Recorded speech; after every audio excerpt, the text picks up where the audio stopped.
Welcome to GRE Snacks, snackable episodes about the GRE exam and graduate school admissions. I'm Tyler, founder of Achievable, and our affordable $199 GRE course includes everything you need to ace your GRE. A full textbook, tons of GRE questions backed by our memory-enhancing algorithm, and full-length practice exams. You can try it out for free at achievable.me, and if you like it, the code podcast will get you $20 off at checkout. And also, if you have a question or topic you'd like us to discuss in a future episode, please contact Tyler at tyler@achievable.me with the subject line podcast topic.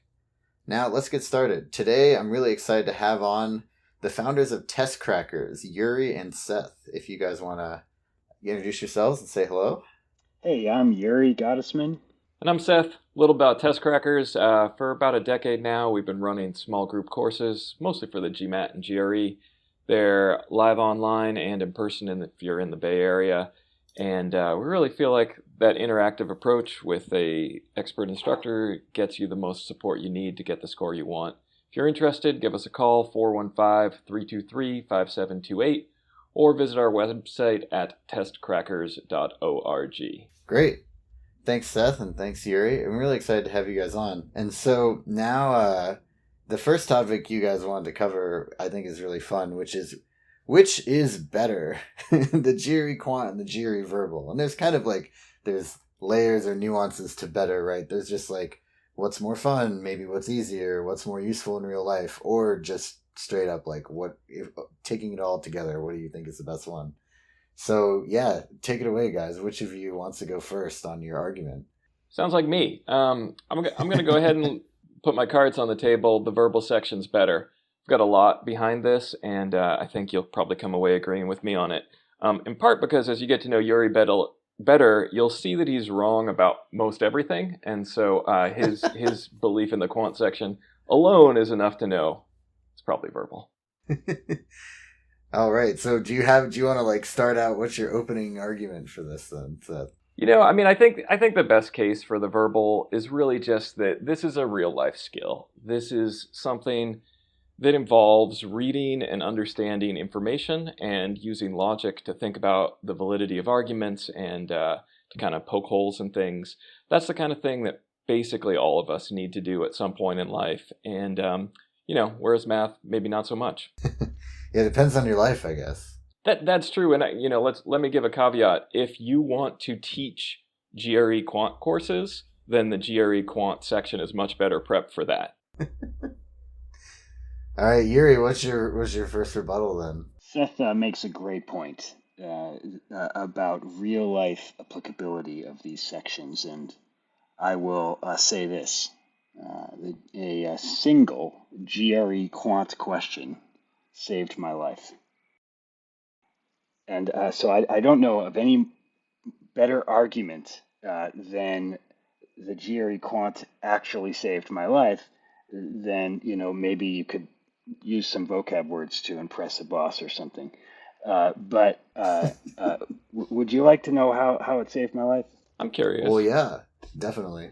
This is a true story. In graduate school in Boston, Massachusetts, I was waiting for the T train, and a bunch of teenagers, it seemed like it was about 7 or 8, but it might have been 3 or 4, approached me and started beating me up. And I was able to get away really briefly, and they had taken my backpack, and I was unsure of what they wanted from me. I think I didn't understand that they probably wanted my wallet, but I just couldn't think of it in the moment. So I was able to run away, and I ran out of the T station, and they were following me. And I started running down this street, and I was 27 at the time and not in great shape. And these were teenagers, and I knew they were really, really fast. And so it was a matter of time before they were going to catch up to me. So I was down the street, and there was like a bunch of old warehouses. And I started trying to open the doors to the warehouse to try to escape. And each one I tried to open was locked until I found one warehouse door that opened. and I opened it, and then I shut the door, and I looked for a lock. No lock. There's no way for me to close this door. And I looked around me, and I was figuring at this point there was probably about 30 seconds of time before these teenagers would enter this warehouse. And I looked around, and there was a bunch of broken old musical instruments. And I think that maybe it had been like a guitar shop or something before it went out of business. And I was looking for something to kind of put against the door so that these teenagers wouldn't come in. And I saw two musical instruments. One was a zither that was rectangular shaped, and another was a triangle, like a percussion instrument that hit with a hammer. Mm-hmm. In that moment, I thought of a GRE quant official question that asks you, it's a quantitative comparison problem, that asks you to compare the area of a parallelogram where you don't know the angles to a known quantity. I believe it was the number 50. And the key to this question, I was thinking at the time, was that if you don't know the angles of a parallelogram, you can't figure out the height, because you can kind of crush the sides down even with fixed lengths, so that a parallelogram is very fungible if you don't know the angles. In fact, you can crush the top of a parallelogram down so that it's almost at the ground. Mm-hmm. Therefore, the minimum area of a parallelogram is just a hair above zero, because the height can be just a hair above zero. My other option was this triangle. And the one thing I knew about triangles from studying the GRE, of course now I know a few more things about triangles, but at the time I only knew one thing about triangles, and that is that triangles are the only polygon that are rigid. And what that means is that if you have fixed lengths in a triangle, you can only make one triangle of that with with specific angles. So you can't funge a triangle in any other way in ways where you could funge a parallelogram. So I thought, well, that must make the triangle much more difficult to break. And I later found out that that's why architecture uses so many triangles, because they are very difficult to break. So now I was down to 3 seconds left, and I chose the triangle rather than the zither, and I put the triangle underneath the door. The door stayed closed. The teenagers came, started banging on the door, trying to get into the old warehouse. They couldn't get in. They tried for about 45 seconds. That triangle didn't break, and then they left. My life was saved by a GRE quant question. Wow. Yeah, that's crazy. Sorry, go ahead, Seth. I've known Yuri for a while, and I had not heard this before, but I do have a lot of corroborating facts that convince me. Even though Yuri generally is not a trustworthy source of information, I think this story sounds pretty legitimate, and it probably did happen to him, and I'm sorry to hear that. It sounds like a rough situation. I don't know if people really need me to point this out, but there are several opportunities where strong verbal reasoning skills could have avoided this problem much earlier in the process. But, I'm glad that in the moment he was able to save himself with a triangle. I'd also like to point out, what's great about this story for the rest of us is that if you're ever in that situation, you now know just use a triangle, and you don't need the GRE quant section to get you there. Seth, yeah, what if there are different shapes available to you? Well, it's that's like if you're on a game show almost. The thing about hypotheticals, Yuri, is that they multiply. Probabilities multiply. And that's something I admit I know from these tests as well. But so the chances of being in that situation times the chances of having a set of instruments of different shapes times the chances of none of them being triangles. Wow, we're getting out there. I want to make another point about this, though, because in general, the fact that Yuri had a somewhat far-fetched example to try and describe the utility of the GRE quant section off the GRE quant section is not coincidental. And this is something I've noticed about this exam. I don't know about the rest of you, but I have been waiting my whole life for an opportunity where I need to figure out how long it'll take Matthew and Susan working together to build 500 widgets. This is just not something that seems to come up for me, and maybe not for the rest of you. That's just not the case. I have to read things and understand them every day of my life. It's a much more useful section. Speaking of usefulness, GRE quant section has saved me $1.5 million. 20 years ago, this is true, 20 years ago, I started studying the GRE.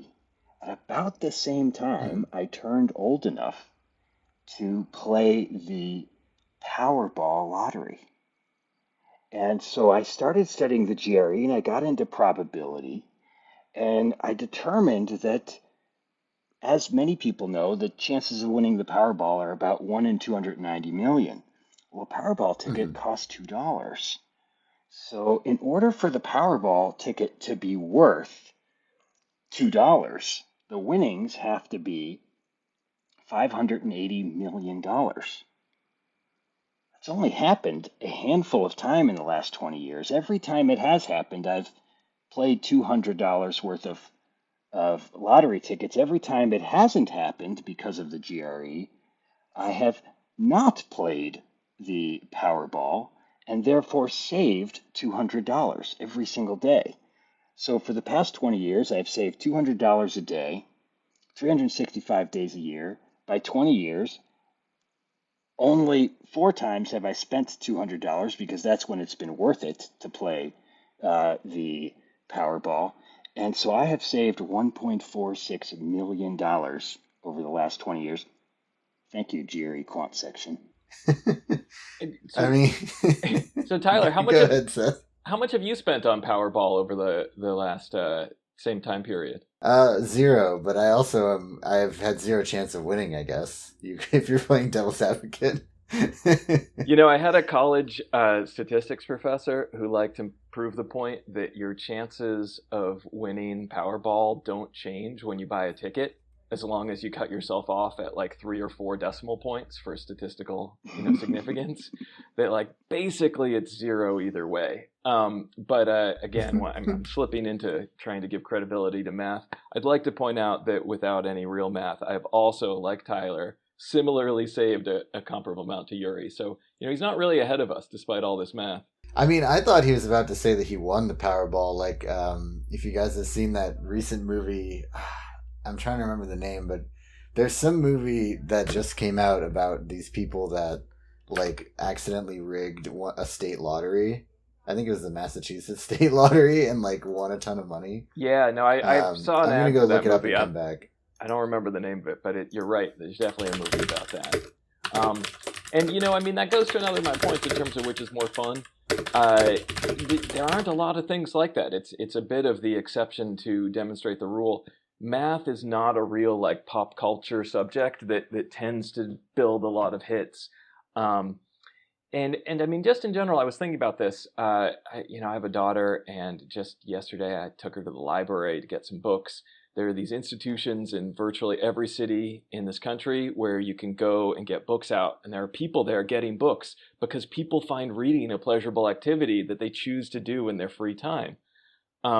Similarly, I would say some people find math fun. Oh yeah, that's true. I'm sure they do. But statistically, not to really get into math here, I think it's a smaller number. The existence of bookstores in malls and shopping plazas around the country. Once again, there are a lot of people spending money on books for a leisure activity for fun in a way that I don't really see happening with math. The market for sort of leisure math is pretty limited. Well, so I would actually debate that a little bit. By the way, the movie about the lotto is called Jerry and Marge Go Large. I unofficially liked it. I would give it a B+ if you're listening and curious, want a feel good movie.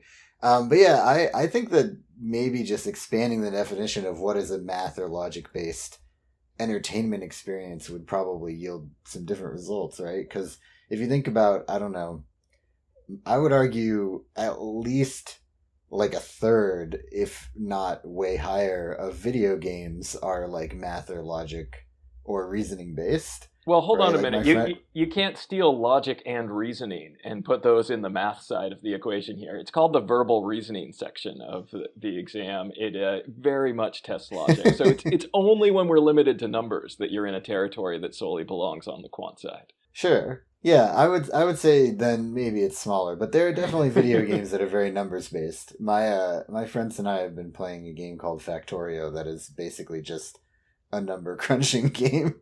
Shows you how cool and fun I am in my spare time. But yeah, you were gonna say something too, Yuri. Well, I think in terms of enjoyment and pleasure, I concede that Seth has a point. There are a lot of libraries with books, not a lot of libraries with purely math. Uh, um, However, libraries do have math books, and I would say that if you are comparing the amount of fun that people have reading versus the amount of fun people have doing mathematics, there's two ways of computing that. One is number of people that enjoy those things, and which you probably have that one, Seth, I would say. Another is the amount of enjoyment per individual, and that I think that the GRE math wins out on. Math people like myself, sometimes people call them nerds, have an incredible joy when dealing with numbers that I think supersedes the joy that someone gets by reading some old history book. And so if you think about the level of joy, then Jerry Math wins again. That's an interesting point. I'd forgotten about the fact that math people are so well known for their deep joy and exuberant lifestyle. But I do want to bring up the fact that the verbal section has another component besides reading. There's also the vocab component. And admittedly, not everybody's favorite thing to study vocab, but follow my chain here. Basically, vocab is memorization. And memorization is something that many people can and do enjoy and do for fun. A lot of the best ways to study the verbal section, to study the vocab, is through using games and kind of mnemonic things that can become a very social interaction, and can bring in others. I've had countless students who have said, it's crazy. I got my, and it's neighbor, boyfriend, boss, sister, parent, someone to start studying this stuff with me, even though they're not actually taking the test. They got into the fun of studying this vocab with me, and it's become something that we do together. Again, a smaller proportion of students in my experience are able to do that with math. I've not had a lot of students be like, yeah, my boss got really into helping study math with me while I studied this. That may be true. However, here's the part of the podcast where I try to think of a rebuttal. However, because math is so much more difficult than memorizing vocab words, the level of connection that is formed between people who are studying together is so much deeper because through struggle comes love. And so often in my class, people have met and formed lifelong partnerships because they have struggled through math together. And in that struggle, they have found real kinship. I don't think anyone's done that by memorizing the meaning of weird vocab words. Approximately 3/4 of my previous students are now in committed relationships with one another. It's basically, Now I think now we're starting to get away from the truth. I don't know. Oh, Seth, you need to I said math. approximately. I said approximately a little bit more because I think you are a mathematician misunderstanding and the word approximately and misunderstanding the fraction 3/4. Well, math. Perhaps you've got something there. It's interesting though that Yuri thinks math is harder than the verbal section. So let that be a warning to those of you studying with him. But I would definitely make the case that math is considerably easier than the verbal section, and this is a sincere point. My reasoning is that there are right answers to math problems. There's definitive things that are solvable, right? At the end of the day, there are some number of widgets that these people can build together in 6 hours. And if you just do the right math, you can get to that. Verbal is always this weird gray area where you have to be saying, I don't know. Is this the best answer? Is this the worst answer? Where does it fall in relation to the others? And that comparative skill, I think, is much more real life for one, but is also much more challenging, much more nuanced. Not a lot of nuance in quant, just math. But how satisfying is it when you get a math question right and you know 100% sure that you are correct? Whereas a verbal answer, as far as I know, if you get it right, someone else could come up with an answer and have an argument why that answer might be better. That's true, although, Yeah. again, I think there's false confidence possible in both. I'm not really familiar with getting math questions right, so I don't really know what that looks like. As a note, that is what we call not true. That's so funny. Yuri's worried Great. about my potential to teach people math from my character here. I'm playing somebody who doesn't like math. It's acting. Yeah. Now, so you guys want to do closing arguments? If you want to wrap up on this one? Oh, sure, Sure. I'll go. My closing argument is GRE quant section is clearly better, in part because I wouldn't exist if it weren't for the GRE quant as today, currently in my life form, but also because quant is so much more fun. Ask the MIT students who won millions of dollars counting cards in Vegas using only mathematics that they probably learned from the GRE, but I can't be 100% certain of that. How much fun they had winning millions of dollars from Vegas casinos. Or ask many of our students who routinely enjoy learning the quant section, but always complain about the verbal section. All right, and then Seth, closing argument. Sure. I think Yuri has a warped perspective because I do think Yuri takes an unusual amount of joy out of math, and his students, by extension, do as well. But I think that any sort of objective truth is sort of lost in that kind of unique perspective he brings to this. Here's my case for the verbal section. Basically, reading comprehension and verbal reasoning is about communication. And communication is one of the most important fundamental human skills in and out of the workplace. Reading comprehension, understanding the information you are presented with and critiquing it makes you a much better employee, makes you much better in an academic setting, and makes you better in relationships. It makes you a better partner for anyone you're involved with in a way that I don't think math does. When your partner comes at you and starts talking about a bunch of math, I don't think that's good for your relationship in the way that good, clear communication is. I can attest that you're correct about that. Reading comprehension has saved me an incredible amount of money and I could tell a long story about how I got out of a contract with a gym that it was closing down because I read the fine print carefully in that contract. Reading comprehension in the recent Leonardo DiCaprio film, Don't Look Up, could have saved the planet from an impending doom from a comet. People didn't take seriously these reports of catastrophe because they just didn't understand well enough in a way that the GRE verbal section could have prepared them to. And obviously that's a fictional film, but it's like an allegory for climate change, and that's real, and people could understand that better and take action more seriously if they understood reading comprehension better. So, basically I think the fate of humanity rests in the hands of reading comprehension, and we should all take it with the seriousness that implies we should. All right.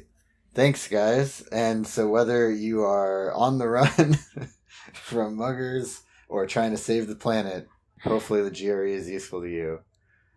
This has been GRE Snacks, hosted by Tyler from Achievable. You can try our GRE course for free at achievable.me and use the code podcast to get 10% off at checkout.